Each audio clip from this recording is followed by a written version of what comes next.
Death da, how be knacking? Welcome to podcast number 124. So as I did mention last week, I didn't think I'd have time to interview anybody. Life has been a bit busy, but I have got somebody lined up for next week that I'm going to see, which will be a very good one. I know it will. So this week's podcast really is just looking back over my past week, going off tangent perhaps a little bit. Just like the early ones was, where I'm afraid you're stuck with just me talking, really. So since I seen you last, the weekend was mainly took up with work. We did manage to get a couple of runs in. And also we did have a couple of hours off. We went to watch Maben play football for Joybringer against Bude. Now, I did say before, like the last part of the season before Christmas, the games was either played at Callington or Penryn, was it? I think Penryn every week. Well, now every game, whether it's home or away, is being played in St Stephen and Brannel. So we went out there, which is weird really. You can play in Bude at home or away, you don't know, but it's at St Stephen's. And Joybringer had a fantastic game. I think it was 8-0 we won. So it was a good result, really, good result. But then, apart from that, mainly did paperwork over the weekend. And then on again to work on Monday. Amongst the funerals we had on Monday, we had dear Bun's funeral. And I did put a photo on our RJ Bray Facebook page of the floral tribute. It was absolutely brilliant. It was a boat, a proper 3D boat with the PW on the number, which is obviously Padster, because he was a Padster boy. And to a fantastic job done to the boat. And then we had Jean's funeral after that. And also, our hearse and limo was on hire to an undertaker down west. So quite often we do hire out our hearses or limos. Perhaps undertaker got a hearse and one limo and he needs two or something like that. And then we're always on hand. And I say we was down, Camborne way, I think 'twas. To somebody that was really into Jags. They loved their Jags. And of course, there aren't many Jags in Cornwall. And so we sent our hearse and limo down there. Jumping back a bit, actually, to the weekend, one thing I nearly forgot, I went to the pictures. Daisy treated me. We went to see the new Bob Dylan film, which I thought was brilliant. A really good film. And when we got in the foyer there was a chap across from us and Daisy nudged me and I looked at he and he was looking back at me and I thought, that's Rory Joseph there. And I bet he was looking back at me and I bet he was thinking, who's that bloke staring at me there? But there we are. But for those of you that don't know Rory Joseph, I think he was actually born in Scotland, but he moved down here. I think he lives Newquay area. Been down here quite a few years now. And he's a singer-songwriter. And we've been to see Rory Joseph quite a few times, actually. I got into him through Gary Byrne, who used to play rhythm guitar with us in the Chipmunks. And Gary's a beauty for, picking out new artists, where I go through the same old stuff and whatever. Gary would send me a message in and out, and he put me on, to Frank Turner and also to Rory Joseph. Now, I got into him. He released this album called Brother. And it was quite sad, really, because he was living down here and one of his best friends passed away. And I think they went back to the wake, back at the Waterhole, there at Perranporth. Now, if you haven't been there before, 'tis a fantastic pub, the Waterhole. 'Tis right on the beach there at Perranporth. 'Tis amazing, really, how it have never been washed away. But I think that's what happened. They went back to the wake there at the Waterhole, and then the next day, Rory started writing this album called Brother, and 'tis brilliant. I mean, he's Scottish, even Cornish, but you just got such a relaxed feel about it. 'Tis a booty album, really. And we did actually go and see him down at the Waterhole one time when he was playing, actually. But like I said, we was looking at him in the foyer, and we thought, oh, that's he there. And of course, he didn't have a clue who I was. So I didn't. I thought, shall I go up and say hello? I thought, no, I'll leave him to it. But it did remind me, we did conduct a funeral once where George Michael attended. And the same thing happened there.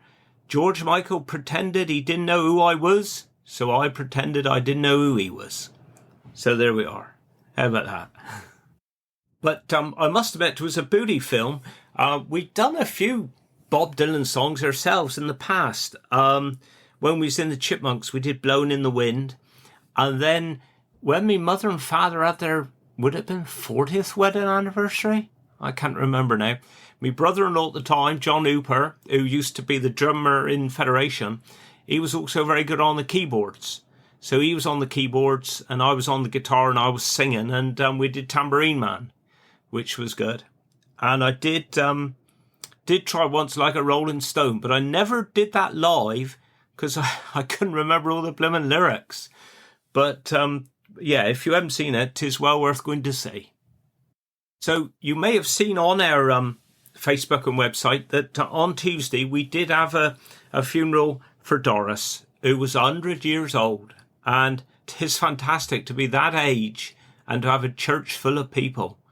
It really was. But we do so many different types of funerals now, and this was a different option where the family went to the crematorium first. We had the committal, a small intimate service there, and then we went back to Davidstow Church where we had a Thanksgiving service, and all was well. And I did notice as I was walking up the path, on the left-hand side there is a little memorial for Charlotte Dymond. Now, Charlotte was buried there. Some of you might have heard a bit about her before. I might just go briefly through it today, but it's so in-depth and there's so many different people have got different views about what happened to Charlotte that I don't want to get things wrong. But I think I'll just give you the brief outline, and then if you want to look into it more, there's loads of it, I'm sure, on the internet. I'm sure it will be. There's books been written and everything. But Charlotte Dymond, Dymond is spelt with a Y, so it's D-Y-M-O-N-D.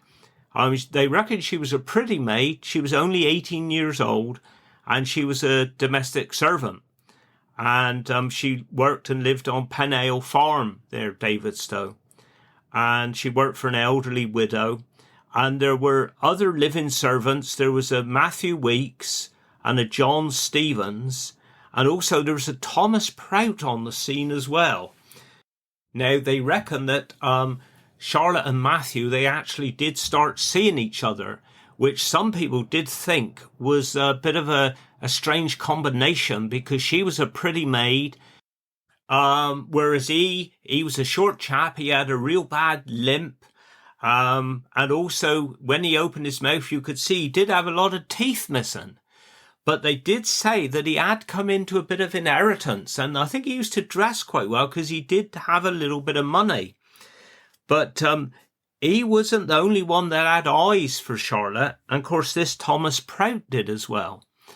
But anyway, so what happened was, I think it was the 18th of April, 1844, and it is said that they were seen walking together, Matthew Weeks and Charlotte Dymond, but then later on, Charlotte had gone missing, and I think she was missing for a day or two, actually.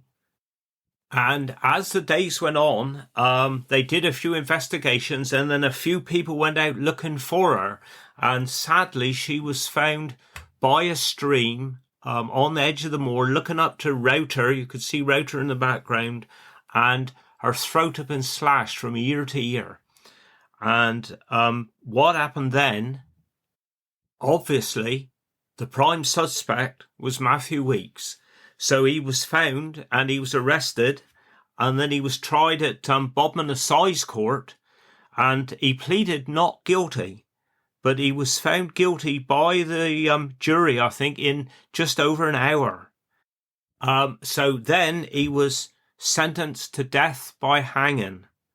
And the last 10 days before he was hung, he actually spent in Bodmin jail. And during that time, he did write a couple of letters, or a couple of letters were said to have come from him.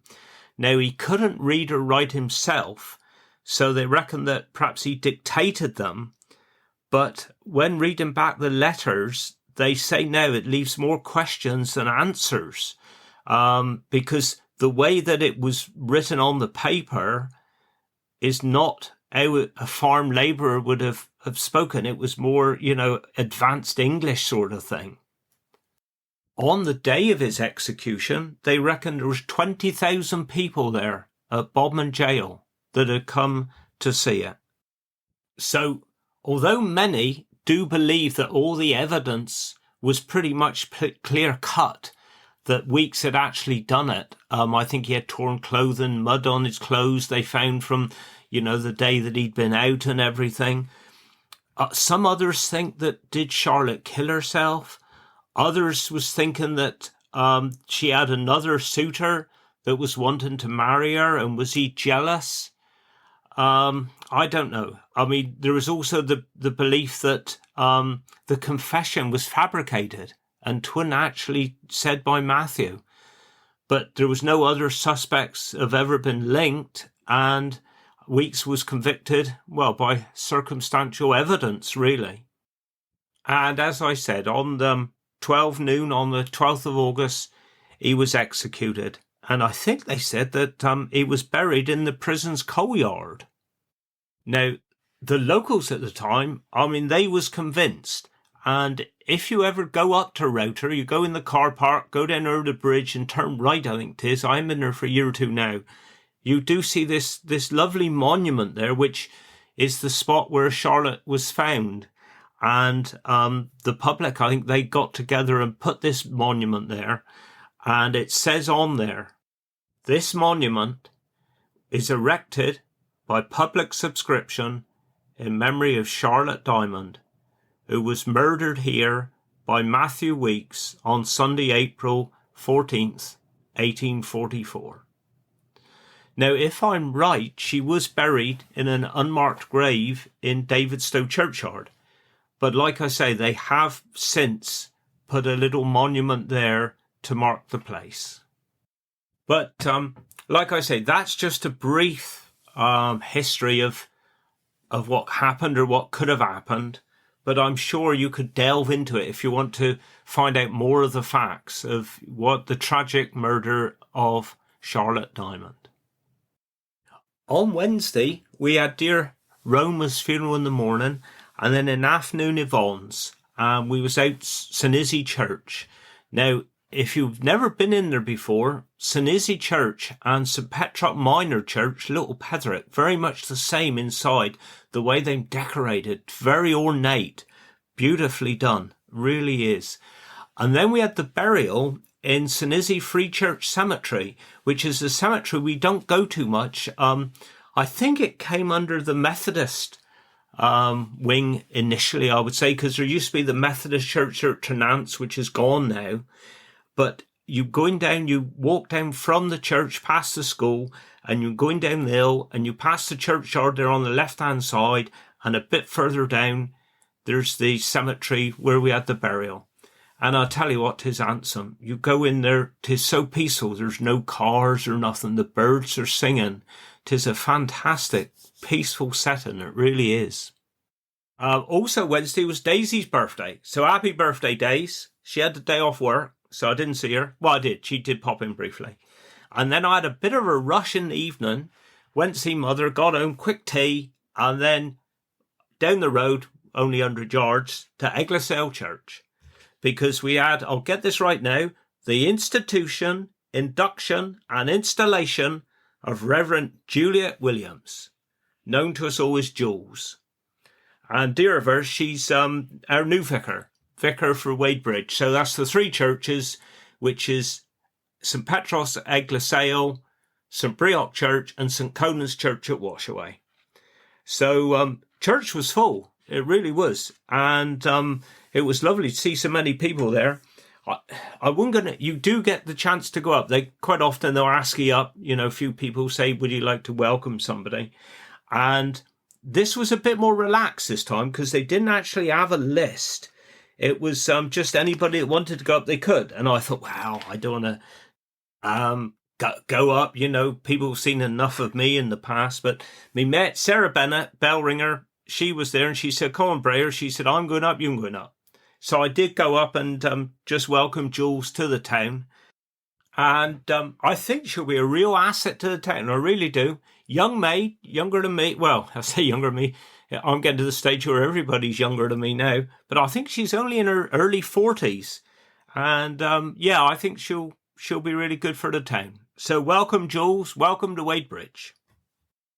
Then on Thursday, 'twas Beth's birthday. 'Tis an expensive month for me, I tell you, January, because I got the twins, I got Days, I got Beth. 'Tis a expensive time.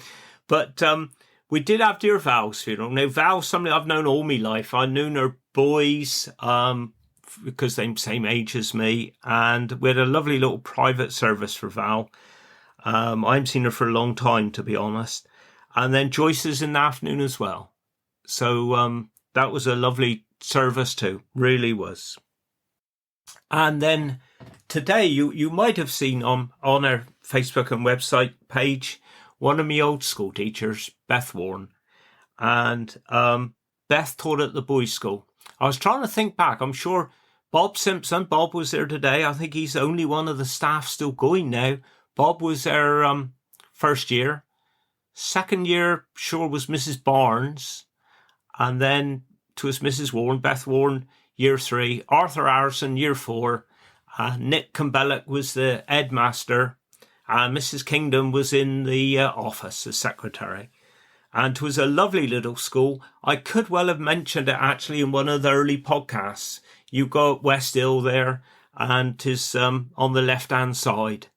And they brought back some memories today, actually, talking in the eulogy. And they were saying, like, the boys' school didn't have any canteen. So dinner time, you'd have the long crocodile of boys walking down through Molesworth Street, over the bridge, and up to the girls' school for the canteen for dinner. But I did say to him afterwards, you didn't have to. If you wanted to, if your mother was home, you could go home for dinner. So that's what I did. I never actually went to the girls' school canteen because every dinner time, the bell would go and you just go home. We lived up Glen Road, so of course I'd cut down Pulmoreland Road there, down Chapel Lane, Pulmoreland Road, up the alleyway, and I was home for dinner. And then you'd be back in good time to play football. Then the rest of the boys would come back, and then 'twas back to lessons. But definitely brought back some memories today for Beth's funeral, I must admit. And then this afternoon, another true Bridger, dear Anne's funeral, up St. Hawke Church. And Anne was mentioned actually a few times. If you listen to Margaret Thompson's podcast, Anne was mentioned there. And we were some lucky with the weather because we've had I can't remember what the name of the storm is now that's been going through here. But last night, the wind was blowing. We had heavy rain, but 'twas handsome up St. Hawke today. And Anne's someone that I've known all my life. Her 3 boys grew up with they. It was a lovely send-off for her. It really was. So that was my week.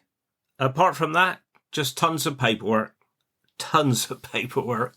And then tomorrow, Saturday, and tomorrow we've got a service down St. Michael's Church, Perthilly, which is a lovely little church that a lot of people don't realise is there.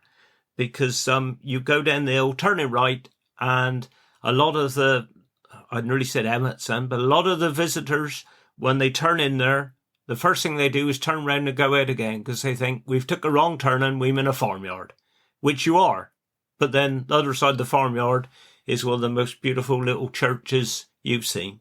And when the tide's in, looking over to Rock and Padstow, God, you can't beat it.